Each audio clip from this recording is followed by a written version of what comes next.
Hello दोस्तों, UPPCL executive assistant का final selection हो चुका है सौरभ का। आज ये आप लोगों को बताएंगे कि टाइपिंग में कैसे टाइप करना है, स्पीड कैसे लानी है, घर पे कितना टाइम देते थे, ओवरऑल सारी चीज़ें बताएंगे। इनकी जो टाइपिंग थी काफ़ी अच्छी थी। हिंदी की करीबन 45 की निकलती थी और इंग्लिश की 48-50 के आसपास रहती थी। बाकी जो भी जानकारी है वो ये आप लोगों को बताएंगे। सबसे पहले तो आपको सौरभ बहुत बहुत बधाई हो कि आपका फाइनली सिलेक्शन हो चुका है। धन्यवाद सर। ठीक है, आप जो ये बताना, जो टाइपिंग जो आपने करी थी कितने दिन में करी थी, कितना टाइम लगा था, ये सब नॉर्मल आप बच्चों को बताओ। सर टाइपिंग मैं कोचिंग तो काफ़ी टाइम से आ रहा हूँ, करता रहता था। फिर उसके बाद मैंने इसके लिए स्पेशल इंडिया टाइपिंग पर प्रैक्टिस की है, जिस पर एडवांस टेक्स्ट था उस पर मैं टाइपिंग किया करता था। फिर उस पर मेरा स्पीड गेन नहीं हो रहा था, जो 30 से 32 बस ऐसा ही जा रहा था। बट फिर सर ने मुझे एक सजेशन दिया था ऑफलाइन का, जिसका सारा मटेरियल सर प्रोवाइड करवाते थे, कोचिंग में ही ऑफलाइन प्रैक्टिस करते थे। और उसके बाद मैंने कुछ टाइम बाद देखा कि मेरा सडन बूस्ट हुआ है टाइपिंग पर, जो 5 से 6 वर्ड का था, धीरे धीरे फिर वो 40+ होता चला गया और यही था।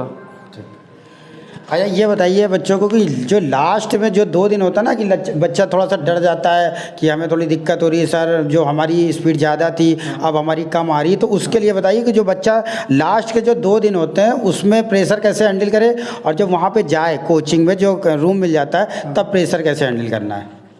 सर लास्ट का प्रेशर का तो ऐसा है कि जो हमारा कोचिंग है उस पर माहौली प्रेशर का रहता था हमेशा से, जिस पे हफ्ते में 2 टेस्ट होते थे।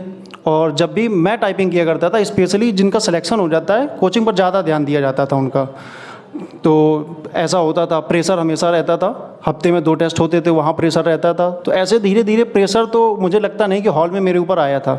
लास्ट के 2 दिन थे जो, उस पर मैंने बहुत प्रैक्टिस नहीं की। मैक्सिमम 2 टेस्ट लिखता था 5-5 मिनट के इंडिया टाइपिंग पर ही बस, और आराम से सीधे वहाँ पर हॉल पर चला गया था। अच्छा, वो जो एग्जीक्यूटिव असिस्टेंट में जो बच्चे कंप्यूटर में फ़ेल हो जाते हैं, ज़्यादातर लड़का कंप्यूटर में फ़ेल होता है, नंबर तो उनको खूब बनते हैं लेकिन कंप्यूटर में फ़ेल हो जाते हैं, तो जो बच्चे हैं उनको आप बताइए कि कंप्यूटर के लिए क्या पढ़ें, कैसे पढ़ें, ताकि उनका भी फिर से पेपर निकले। सर कंप्यूटर के लिए मैंने कुछ नया नहीं पढ़ा था। जितने आए हुए सेट हैं आज तक, जो भी आए हैं यूपी में, जितने भी क्वेश्चन आए होंगे कंप्यूटर से, वो मैंने एक बुक के माध्यम से सारे पढ़े, उन्हें प्रैक्टिस किया, लगातार वही बुक पढ़ी है और उसी से ही मेरा सिलेक्शन हुआ है। एक लास्ट बात हम इनकी और बताना चाहते हैं, इनका इलाहाबाद हाई कोर्ट में 0.5 से फाइनल सिलेक्शन रह गया है, जिसमें से इन्होंने क्या किया था कि जो टाइपिंग थी पहले ये मंगल फॉन्ट में करते रहे। मैंने इनको रोका भी कि आप कुर्ती देव मत कीजिए, हो नहीं पाएगा, लेकिन इन्होंने हमको मतलब कि गलत साबित करके कि इन्होंने अपनी मेहनत करके टाइपिंग हिंदी की कुर्ती देव में भी करी और वहाँ पे जा कर के पास भी हो गए, और इंग्लिश में भी इन्होंने टाइपिंग की स्पीड बहुत अच्छी करी है। उसके बारे में बताइए कि आपने मतलब इतनी जल्दी कैसे क्या कर लिया, थोड़ा बिल्कुल जो क्राइटेरिया है वो क्या है वो थोड़ा सा आप बता दीजिए बस। सर मैं जैसे कुर्ती दो पहले करता था, बट उसके बाद मंगल करने लगा था, तो थोड़ा तो प्रैक्टिस था मेरा। बट जैसे ही ये आया उसके बाद मैंने मंगल शुरू की। फिर जो स्पीड गेन का है, जैसे मैंने आपको बताया कि ऑनलाइन मेरी नहीं आ रही थी, वो ऑफलाइन के माध्यम से ही बढ़ी। अगर सर का नहीं होता तो शायद मेरा पीसीएल पे नहीं निकलता, भले ही मंगल निकल गया था, बट पीसीएल पे तो कुर्ती दो नहीं निकलता। चलिए, अब इनकी बहुत इनको बधाई हो, इन्होंने काफ़ी मेहनत करी है, काफ़ी लंबा टाइम हो गया था, कहीं 1 नंबर से 2 नंबर से ये रह जा रहे थे, लेकिन फाइनली आज नौकरी इनको मिल गई है।